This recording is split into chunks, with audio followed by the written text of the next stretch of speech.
bienvenidos a una sesión más de la Sociedad Mexicana de Radiología e Imagen. El día de hoy, ¿están viendo bien? El Hospital General se ha apropiado de la transmisión de la sociedad para enseñarles resonancia en serio. El día de hoy tengo el gusto de presentarles a un compañero y amigo del hospital, el doctor Víctor Hugo Ramos Pacheco. Él es especialista en resonancia magnética y nos va a platicar sobre lesiones deportivas en niños, valoración por resonancia magnética, obviamente.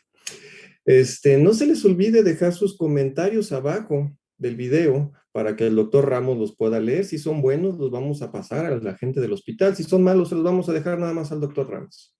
Entonces, y también comenten si quieren que el hospital se apropie otra vez de la señal de la sociedad para que les sigamos dando más clases de radiología para ustedes. Entonces, le damos la bienvenida al doctor Ramos y espero que disfruten la plática. No se les olvide darle like a ese botón, amiguitos.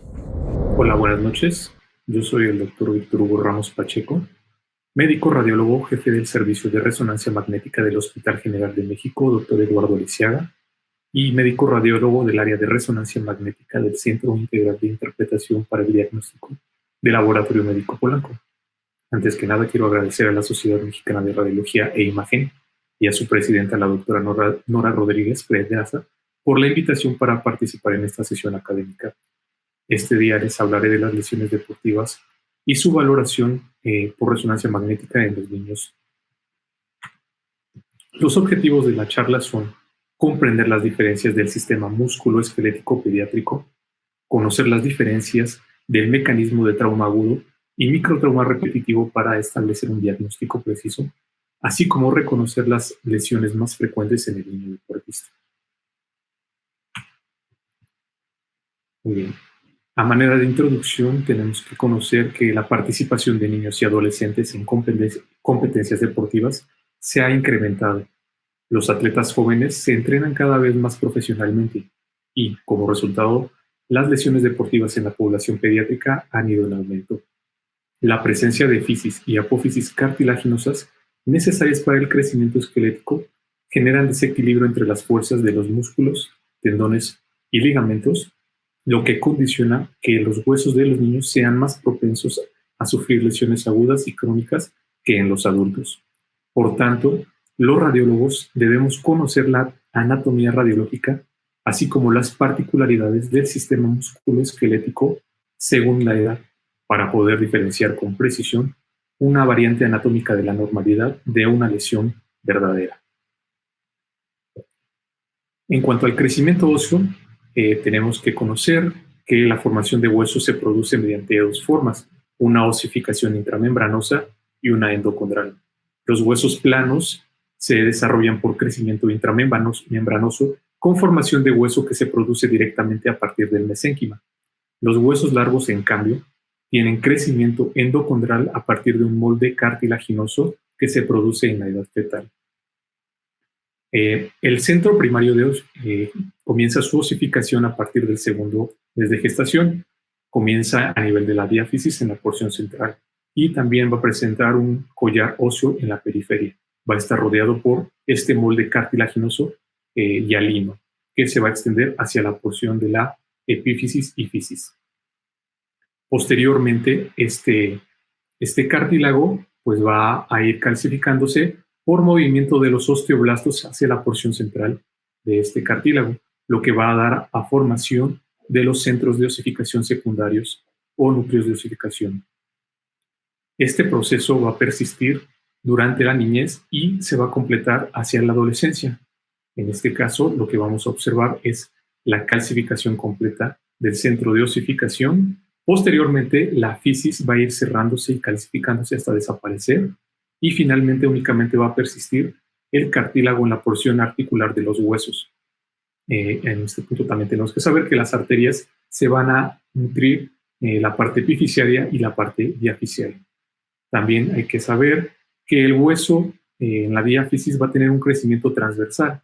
Esto por una capa de hueso perióstico periférico con células osteoprogenitoras en la porción central. En cuanto al crecimiento óseo que acabamos de observar en los diagramas, también lo podemos observar nosotros por imágenes. Son 4 radiografías seriadas a los 3 meses, 1 año, 4 años y 14 años. En la primera imagen, que corresponde al paciente de 3 meses, se observa la apariencia normal de un fémur derecho con calcificación de la diáfisis femoral que corresponde al centro primario osificado. Vemos en la periferia el hueso compacto, así como ausencia de la calcificación o no es visible el centro de osificación secundario de la cabeza femoral. Posteriormente al año, que es esta segunda imagen de radiografía AP, se observa el centro de osificación ya calcificado, pero con un tamaño pequeño.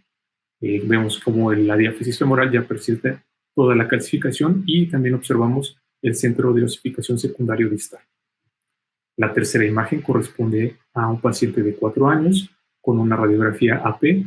Vemos como el centro de osificación secundario ha ido aumentando de tamaño y tiene mayor calcificación. En este punto también es importante señalar la presencia de la fisis o cartílago de crecimiento que se da en esta porción y tiene un aspecto radiolúcido.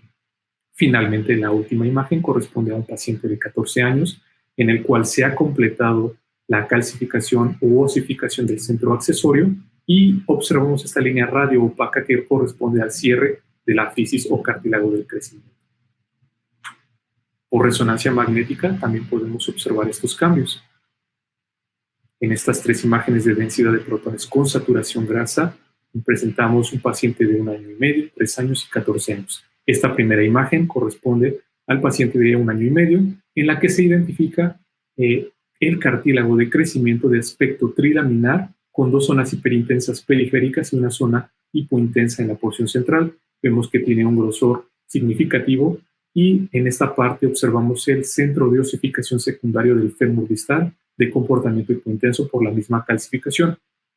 Está rodeado por un halo de cartílago hialino con mayor intensidad de señal. Posteriormente, a los 3 años, visualizamos la disminución de grosor del cartílago de crecimiento que persiste con un aspecto trilaminar, pero el grosor es mucho menor. Asimismo, el centro de osificación secundario tiene aumento en su tamaño y lo vemos con mucho más definición y mucho más hipointenso, ya que tiene mayor calcificación. El cartílago hialino periférico ha disminuido su grosor, aunque la intensidad de señal está aumentada como es normal. También observamos los mismos hallazgos en la tibia proximal. Vemos el cartílago hialino en la periferia del centro de osificación secundario y el cartílago de crecimiento en esta porción más central.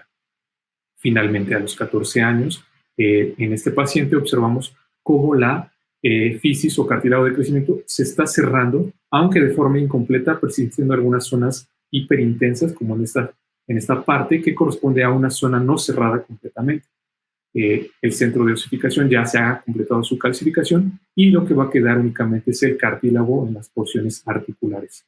En cambio, en la tibia, pues lo que observamos es cierre completo de esta fisis de crecimiento.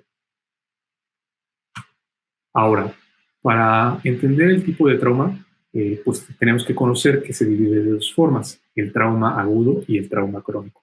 El trauma agudo se produce por una fuerza aguda en un momento único e inesperado, que va a condicionar aumento de la tensión y deformidad de la estructura sobre la cual se está ejerciendo la fuerza.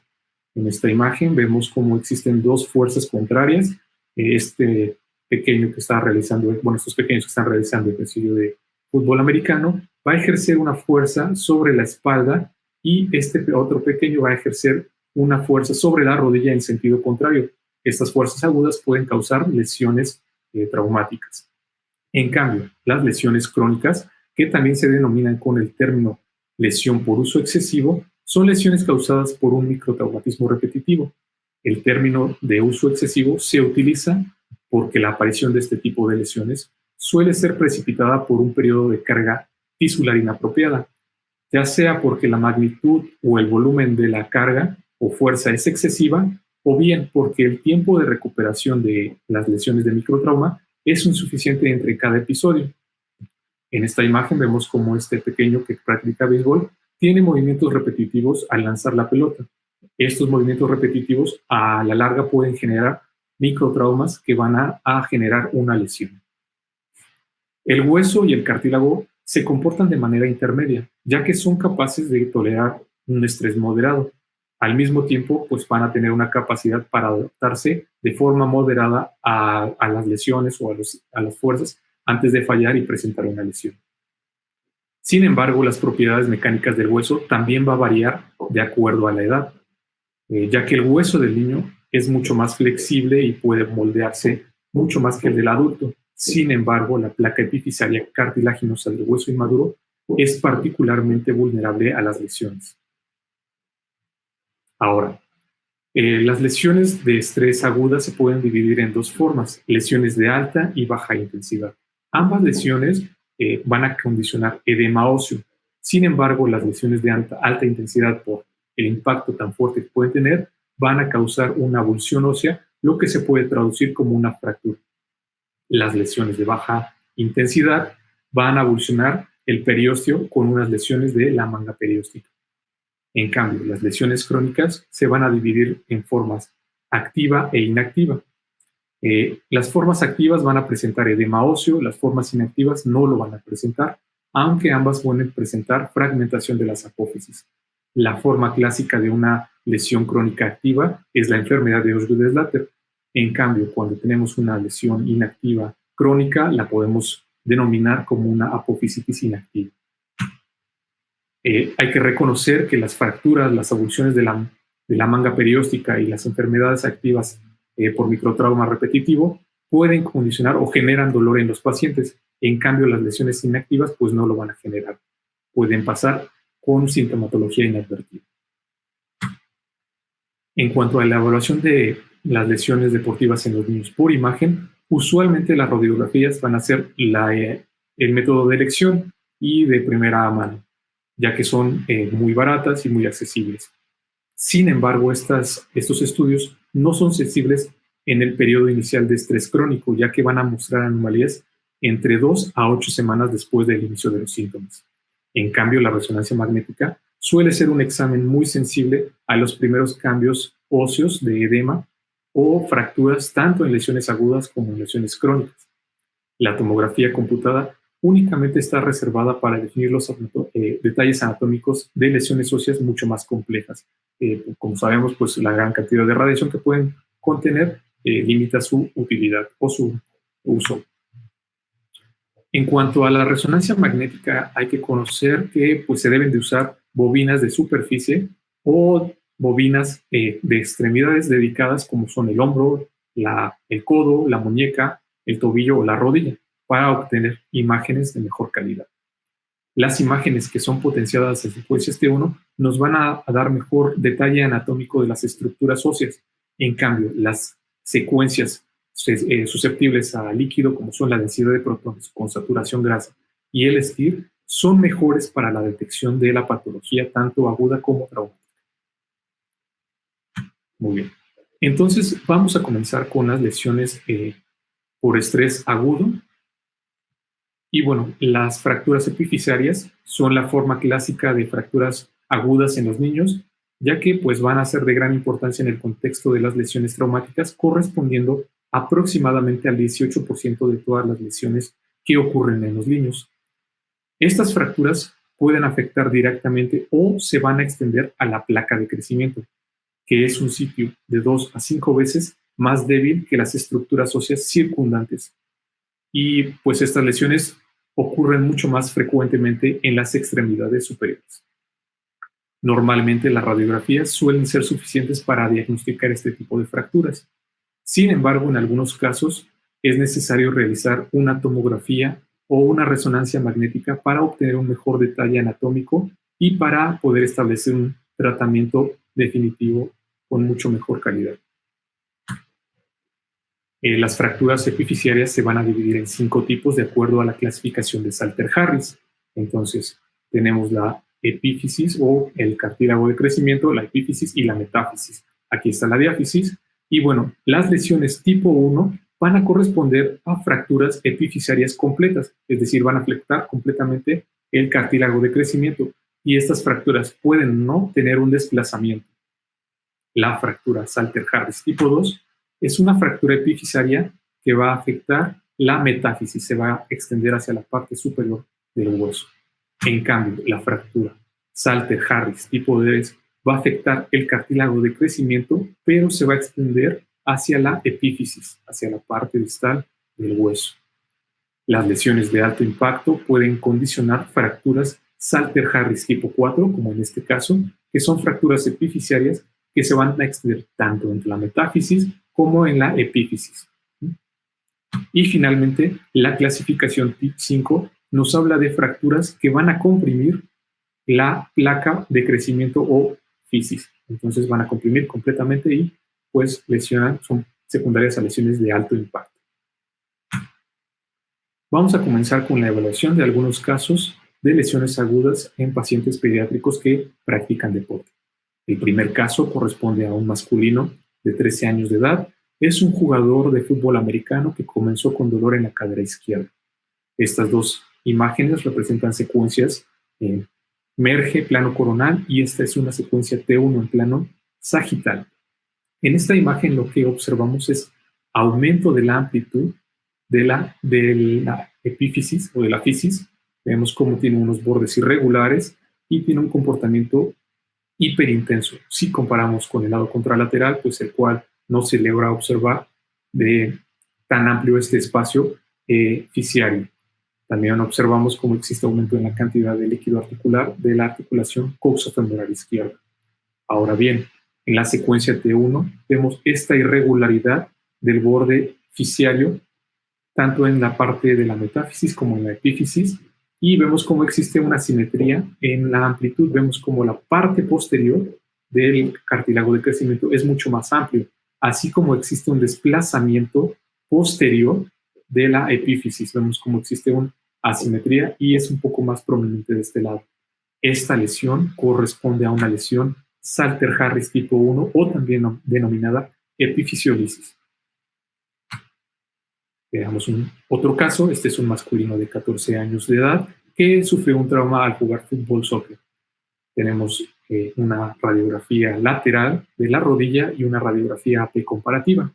En la radiografía lateral lo que observamos pues es una fractura que afecta el cartílago de crecimiento o fisis en la parte posterior, pero se extiende hacia la metáfisis. En este caso es una fractura lineal oblicua que va a extenderse hasta la parte anterior, hacia la tuberosidad tibial, y va a coexistir con el edema óseo.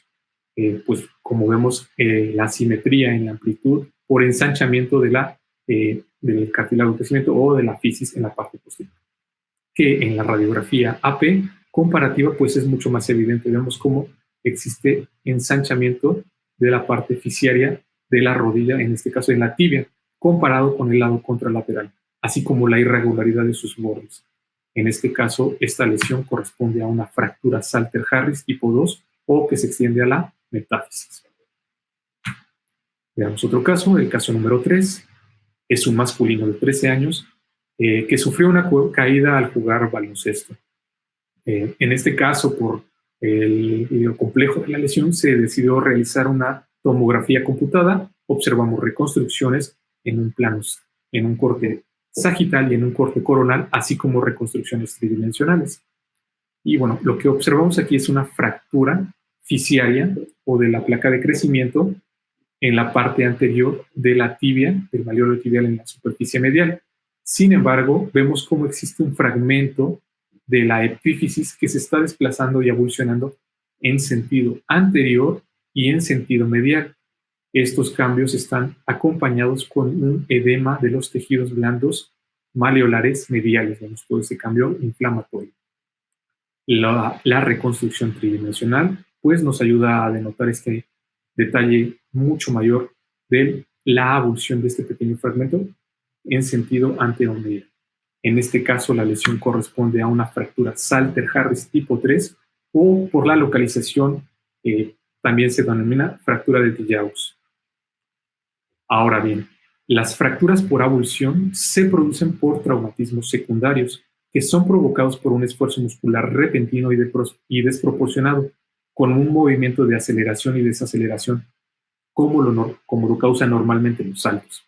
La clínica es de dolor agudo inmediato y localizado y se va a asociar a incapacidad para soportar el peso del paciente, para hacer movimientos o va a generar debilidad. En este caso, el fragmento óseo puede palparse cuando se localiza en la espina ilíaca anterior superior y pues nuevamente, como en las fracturas epifisiarias, la radiografía simple suelen confirmar el diagnóstico de avulsión y el grado de desplazamiento. Veamos otro caso, el caso número 4, corresponde a un masculino de 15 años que es jugador de fútbol soccer y presenta dolor en la cadera derecha. Vemos una radiografía anteroposterior de la cadera o pelvis en la cual se identifica un fragmento óseo en el borde anterosuperior de la espina ilíaca derecha. Vemos cómo él tiene un gran tamaño, vemos cómo es irregular y también acompañado de edema de los tejidos blandos. Este caso corresponde a una avulsión de la espina ilíaca anterosuperior, la cual es causada pues, por el aumento en la tensión de los músculos sartorio y tensor de la fascia lata, que son los que se insertan en este sitio. La espina ilíaca anterosuperior se osifica entre los 13 y 15 años de edad y se fusiona completamente con la cresta ilíaca a partir de los 20 años. Entonces, pues podemos esperar estas lesiones entre estas edades. El siguiente caso corresponde a un masculino de 13 años de edad. Él es jugador de fútbol soccer y presenta dolor en la cadera después de un trauma contuso. Lo que observamos son dos imágenes de tomografía computada con ventana ósea en corte axial y corte sagital, y lo que visualizamos pues, es un fragmento óseo que se encuentra desplazado y avulsionado en sentido anterior y lateral e inferior, como lo vemos en la imagen sagital, y en la reconstrucción tridimensional, tanto con una ventana como para músculo y en la ventana ósea, pues lo que observamos es el fragmentito que se encuentra adherido al músculo recto femoral. Vemos aquí toda la masa muscular y el tendón que tiene un aspecto elongado. Como observamos en la imagen, pues el recto femoral se inserta en esta borde anterior inferior de la cresta ilíaca o de la espina ilíaca y, bueno, normalmente completa su osificación entre los 16 y los 18 años de edad. Esta lesión corresponde con una avulsión de la espina ilíaca anterior inferior. Normalmente las radiografías son suficientes para hacer el diagnóstico. Sin embargo, en algunos casos, cuando los niños son más pequeños de esta edad, la resonancia magnética es útil para observar procesos o avulsiones que no están osificadas. El siguiente caso corresponde a un masculino de 16 años. Él es corredor de medio maratón y presentó dolor inmediatamente después de la carrera. Lo que observamos en estas radiografías AP de la pelvis y una AP y en una lateral, vemos cómo existe un fragmento óseo avulsionado igualmente del borde o de la parte inferior y anterior de la espina ilíaca. Como habíamos dicho, bueno, también en la radiografía se puede visualizar y la AP pues, nos puede ser de mucha utilidad para ver el grado de desplazamiento de este fragmento. Igualmente corresponde a una avulsión de la espina ilíaca anteroinferior. Ahora vamos a comenzar con las lesiones de trauma crónico.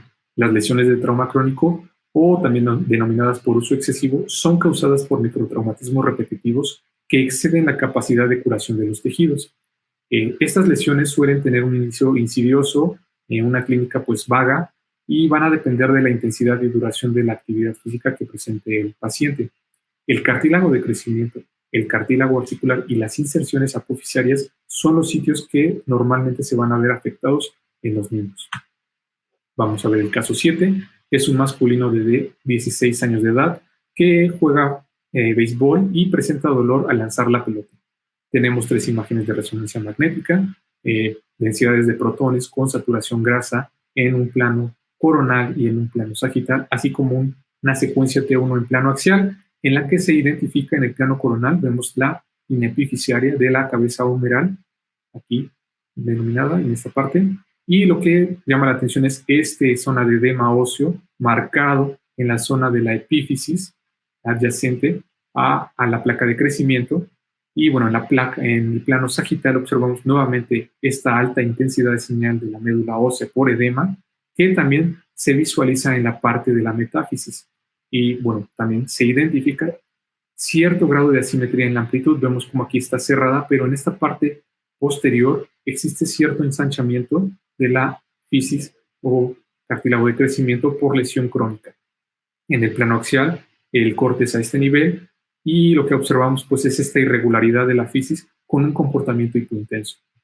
Esta lesión corresponde a el hombro de las ligas menores y se debe a daño excesivo de la epífisis y metáfisis del húmero proximal. La presentación clínica más común es el dolor de hombro y bueno, la etiología probable se cree que es por estrés rotacional repentino, por eso se presenta más en los lanzadores de béisbol. ¿Cómo lo vamos a observar? Pues igual, edema óseo que se puede extender hacia ambos lados de la fisis proximal del húmero, tanto en la metáfisis como en la epífisis, y que puede en algunos casos ensanchar la fisis y causar edema perióstico. Cuando ya causa ensanchamiento de la fisis, es cuando ya podemos observarlo en la radiografía. Los cambios iniciales, la resonancia magnética, pues es más sensible para detectarlos. El caso 8 es una femenina de 13 años de edad, la cual también jugaba béisbol y ella presenta dolor en la parte medial del hombro. Tenemos 3 imágenes de resonancia magnética, 2 en un plano coronal y plano axial en secuencia de densidad de protones con saturación grasa y otra en una secuencia T1 coronal en las que observamos pues edema óseo. Vemos como ahí existe una alta intensidad de señal en el epicóndilo medial que se puede visualizar tanto en la imagen coronal como en la imagen axial. También es importante notar que existen cambios inflamatorios del músculo flexor. Esta línea hiperintensa corresponde a edema muscular. En el plano axial observamos cómo la apófisis tiene cierto grado de amplitud, o bueno, la fisis del epicóndilo medial tiene cierto grado de amplitud por ensanchamiento. Y en la secuencia T1 lo que vamos a observar pues es el edema óseo de forma hipointensa. Y esta lesión corresponde a el codo de las ligas menores, que es causada por la tensión en valgo de la articulación del codo, y lo que va a causar es una abulsión de la placa epifisiaria medial del epicóndilo.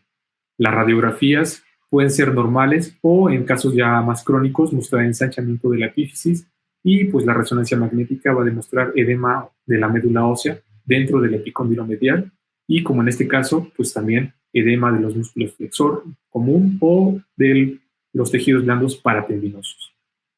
Siguiente caso, este corresponde a un masculino de 11 años de edad. Él es jugador de baloncesto y presentó dolor en el talón. Tenemos 2 imágenes de resonancia magnética, un plano sagital en densidad de protón con saturación grasa y un plano axial en T1.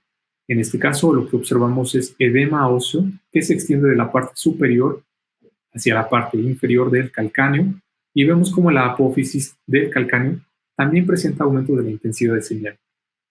En este caso, pues vemos como la fisis en la secuencia T1 tiene un aspecto irregular con bordes festoneados, y bueno, esta lesión corresponde a la enfermedad de Sever, que también es llamada apofisitis del calcáneo. Es una causa frecuente de dolor en el talón de los jóvenes atletas y suele ocurrir de forma bilateral asociada a saltos o impactos en la parte plantar.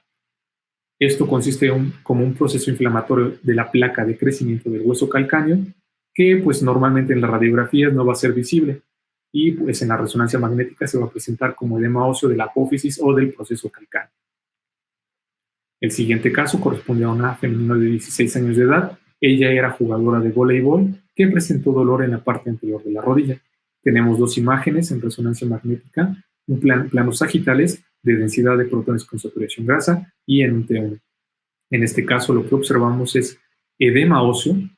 Vemos esta alta intensidad de señal en el polo inferior de la patela que se acompaña de engrosamiento del tendón rotuliano en la inserción proximal. Vemos cómo existe alta intensidad de señal en la porción central. Y bueno, en la secuencia T1 podemos ver este engrosamiento o este ensanchamiento del tendón, también acompañado de edema de los tejidos blandos prepatelares. En este caso, corresponde a una enfermedad de Sinding-Larsen-Johansen, que es causada por una tensión constante e intensa sobre el tendón rotuliano. Normalmente va a afectar a niñas entre 8 y 12 años o a niños entre 10 y 15 años por el cambio en la zonificación, que es más temprana en las mujeres. Va a comenzar con un dolor insidioso en la parte anterior de la rodilla que se puede ir agravando si el paciente sigue persistiendo con la actividad física. El siguiente caso es una femenina de 10 años de edad, jugadora de voleibol, que refiere dolor en la parte anterior de la rodilla después de cada práctica. Tenemos 3 imágenes de resonancia magnética, vemos una secuencia sagital en densidad de protones con saturación grasa, un T1 sagital y una densidad de protones axial, igualmente con saturación grasa. En este caso vemos lo contrario, el tendón patelar tiene un engrosamiento y una hiperintensidad de sus fibras, pero hacia la inserción distal en la tibia. Vemos como el tendón tiene marcado engrosamiento de hiperintensidad, se acompaña de bursitis infrapatelar profunda, así como edema de tejidos blandos. En la imagen T1 podemos observar un pequeño fragmento hipointenso en la porción central que también es visible en la secuencia axial de la densidad de protones. Esto corresponde con la abulsión de la apófisis de la tuberosidad tibial anterior. En este caso, pues es una enfermedad de Ohshu-Beslake. Y bueno, se incluye entre los procesos de osteocondrosis, relacionados con traumatismos o sobrecargas sin osteonecrosis de los huesos. Los factores de riesgos que predisponen a esta enfermedad, pues es el sexo masculino, la edad, como ya me has dicho, pues entre los 10-12 años aproximadamente, el crecimiento acelerado, las actividades que estresan al tendón, como el saltar, y también pues el sobrepeso. Clínicamente los pacientes van a presentar dolor e hinchazón en la tuberosidad anterior y bueno, que se va a exacerbar con el ejercicio. El siguiente caso es una femenina de 12 años de edad. Ella era jugadora de fútbol soccer y refiere dolor intermitente en la parte lateral de la rodilla. Y bueno, aquí lo que vemos es en la parte anterior del cóndilo femoral lateral una irregularidad que afecta tanto el cartílago, vemos como no se ve el borde como en esta parte de la superficie articular, se ve irregular, pero también va a afectar el hueso subcondral, incluso va a generar edema óseo y un aspecto festoneado, que es mejor visible en la secuencia T1 sagital. Vemos este borde festoneado irregular del hueso subcondral acompañado con lesión cartilaginosa. Esta lesión es una osteocondritis disecante. Es una causa frecuente de dolor y de disfunción en niños y adolescentes. Va a ocurrir con mayor frecuencia en los deportistas.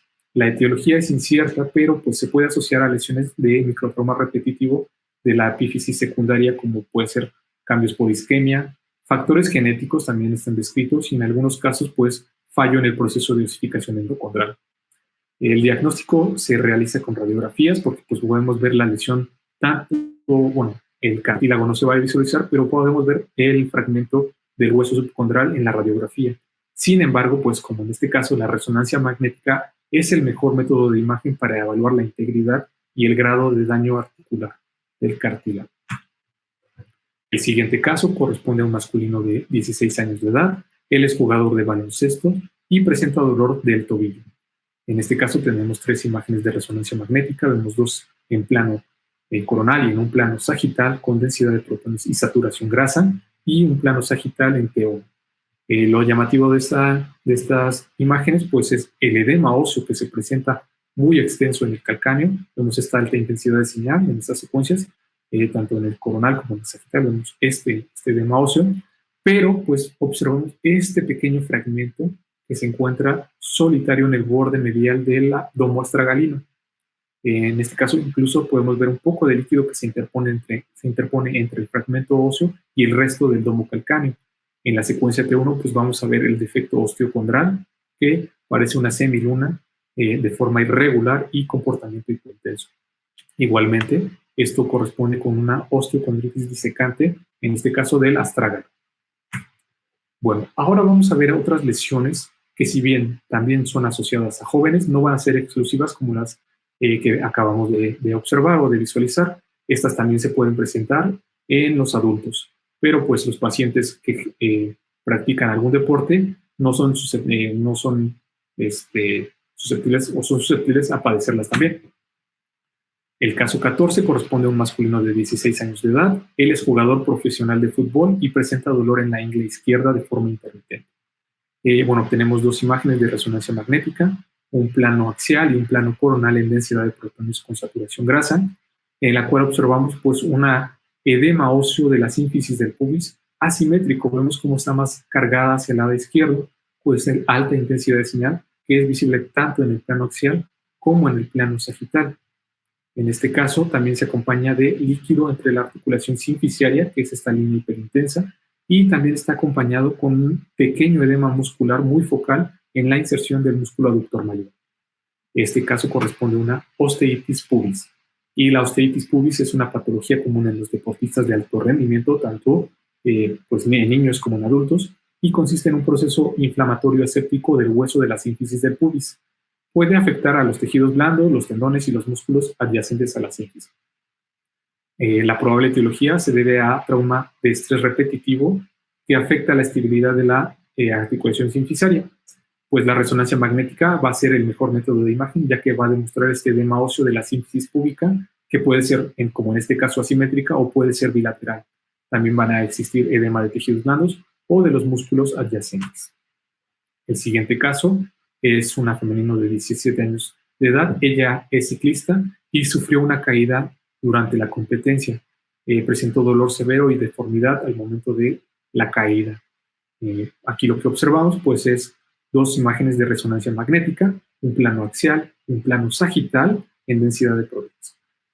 Lo que llama la atención, vemos esta alta intensidad de señal de la médula ósea en el cóndilo femoral lateral, que se acompaña pues, de edema de los tejidos blandos, también de derrame articular, muy avanzado, pero lo importante también es identificar esta zona de edema óseo, pero en la faceta medial de la patela, y la irregularidad del ligamento femororotuliano. Vemos cómo está engrosado y de aspecto irregular e hiperintenso. Los mismos cambios se pueden observar en el plano sagital, vemos el edema del cóndilo femoral lateral y un poco del edema que se afecta también hacia la meseta medial de la patela. Este caso corresponde con una luxación patelar lateral y bueno, lo que pasa es un mecanismo de contragolpe en el cual la faceta medial se va a luxar, bueno, la rótula se va a luxar y va a causar un mecanismo de contragolpe contra el cóndilo lateral. La luxación rotuliana, pues, normalmente es asociada a un trauma severo en deportistas que, pues, tienen una actividad de alto impacto. Se asocia a rotura de estructuras como son el ligamento medial, colateral medial, y pues también pueda generar hemartrosis. La resonancia magnética es el método de imagen más específico para evaluar las estructuras lesionadas, tanto los ligamentos como la parte ósea, y pues también vamos a ver la rotura del ligamento rotuliano o incluso se puede acompañar de otras lesiones más severas como la rotura de los tendones o ligamentos del cruzado. El caso 17 corresponde a un masculino de 16 años. Él practicaba taekwondo y presentó una caída durante un combate. Sufrió un golpe contuso en el hombro. En este caso vemos una radiografía anteroposterior en la cual pues, es evidente la luxación de la cabeza humeral que tiene un desplazamiento anterior y medial. Vemos cómo hay discordancia de la articulación glenohumeral. Y bueno, corresponde a una luxación glenohumeral anterior. Este paciente se redujo en urgencias y bueno, pero pues el dolor persistía, por lo tanto se realizó una resonancia magnética. Tenemos tres secuencias, bueno, tres imágenes en secuencias de densidad de protones con saturación grasa axial, una secuencia merge y una secuencia de densidad de protones con saturación grasa en plano coronal. En el plano axial de densidad de protones vemos esta fractura que presenta un hundimiento en el aspecto superexterno de la cabeza humeral, que se acompaña con un edema óseo adyacente, vemos esta alta intensidad de señal, pero también se asocia con una lesión del labrum glenoideo en su borde anteroinferior. Vemos como el cuerno posterior es visible, como un triangulito, pero el cuerno anterior es irregular, no es visible. Y bueno, en el plano coronal, pues también el edema óseo por la fractura hundimiento. Esto corresponde a una lesión de Banca, que es la lesión del labrum glenoideo, y a la lesión de Hill-Sachs, que es la lesión de la fractura hundimiento de la cabeza humeral, por una luxación glenohumeral anterior. Entonces, la cabeza humeral, pues al tener un desplazamiento hacia la superficie anteroinferior de la glenoides, se va a impactar con este borde y pues va a generar estas lesiones, tanto la fractura del labrum glenoideo como la fractura de la cabeza humeral. El siguiente caso pues es una femenina de 18 años. Ella es gimnasta y refiere dolor en el hombro luego de realizar una rutina. En este caso pues tenemos dos imágenes de densidad de protones con saturación grasa en plano coronal, son imágenes seriadas, y lo que llama la atención es esta imagen en el labrum superior. Es una imagen hiperintensa, lineal, que se extiende no solamente en la parte adyacente a la glenoide, sino ya hacia la parte del complejo bicípito labral. Vemos esta imagen hiperintensa. Esto corresponde a una lesión del labrum superior de anterior a posterior, o también denominadas SLAP. Las lesiones SLAP es un desgarro del labrum superior que se extiende de la superficie anterior hacia la superficie posterior. Suelen ocurrir debido a una tracción intensa y repentina, y bueno, el diagnóstico clínico va a ser difícil, ya que se pueden interponer con otras lesiones como las del manguito rotador, y pues los pacientes van a referir dolor insidioso e inespecífico.